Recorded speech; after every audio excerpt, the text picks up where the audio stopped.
Bonjour, bonsoir ou bonne nuit. Ça pral dépend qui les n'attendez MFSE. N'a joindre les petits nous pour jodi à nan. Malachie chapitre 3, verset 1 à 18. Seye a pale, li di kon sa.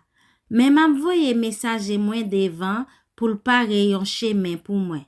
N'a prete kon sa, n'a preseye n'a ple de cheche ya ap vini nan temple li ya. Mesaje nou te anvi we ya, men l'ap vini pou l'fe tout moun konen kontra. Men ki moun ki ka sipote jou l'ap vini ya? Ki moun ki va rete kampe devan le lap paret la? Lap tan kou di fe yo servi pou fon fe. Lap tan kou gros savon yo servi pou blanchirad. La vi ni tan kou moun kap fon fe pou wete kras la dan.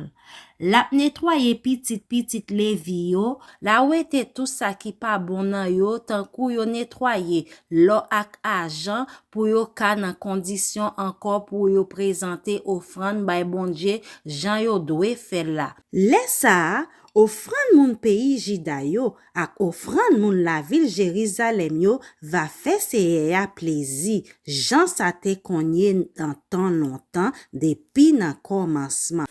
Seye ki gen tout pouvoir di ankor, ma vin jwen nou pou rendre justice.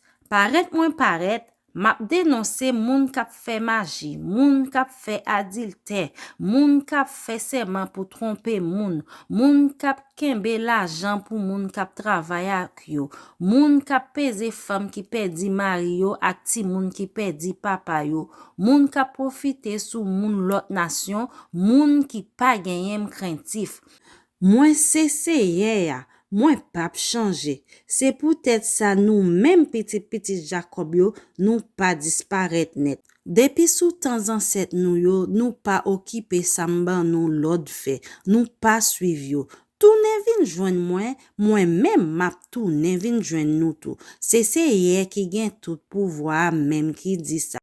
Nap mandem, sa pou nou fe pou nou tounen vin jwen mwen? Mwen même map mande nou, eske yon moun ka trompe bon Dieu? Non, mais se trompe nap trompe. Nap mandem ki jan nap trompe la? Map repon nou. Nan kesyon la dim ak lot bagay nou fe pou nou ofri mi yo. Gen yon madichon ki gen pou tombe sou nou tout, paske tout moun nan peyi ap trompe m. Pote tout la dim lan net nan temple lan, san wete anyen la dan, pou kage manje nan temple lan. Se pou nou fe sa pou nou we si mwen pap kenbe parol mwen vre. Na we si mwen pap louvri ciel la, fe la pli tombe, si mwen pap vide benediksyon sou nou an kantite. Mwen pap kite chini vini pou detwire kol jaden nou anko, ni pou empeshe piye rezen nou donen. Se seye ki gen tout pouvoi ki di sa mem. Lesa, moun tou patou sou la te va rekonet jambon djebe ni nou, paske sa pral bon net pou moun kap viv nan peyi nou an. Se seye a ki gen tout pouvoi ki di sa.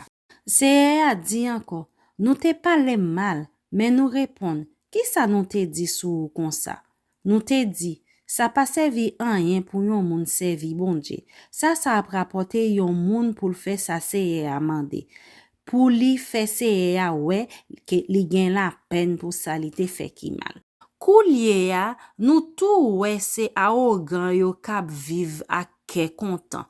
Moun kap fe mal yo, se yo ki we zafè yo ap mache.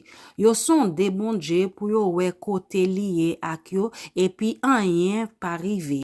Men koze ki te nan bouche moun ki gen krentif pou bon Dje yo. Tan selman, seye a tap suiv yo, li tende tout sa yo tap dil. Li pran yon liv, li fe ekri non tout moun ki gen krentif pou li yo epi ki respekte l. Seye a di kon sa, yap yon pep a pa pou mwen. Jou m'am deside pou maji ya, se moun pam net yap ye. Ma gen pitié pou yo, même jan yon papa gen pitié pou petit garçon kap servil. Lesa anko, na we diferans ant moun kap mache droit ak moun kap fe sa ki mal. Ant moun kap servi bon Dje ak moun ki respekte l.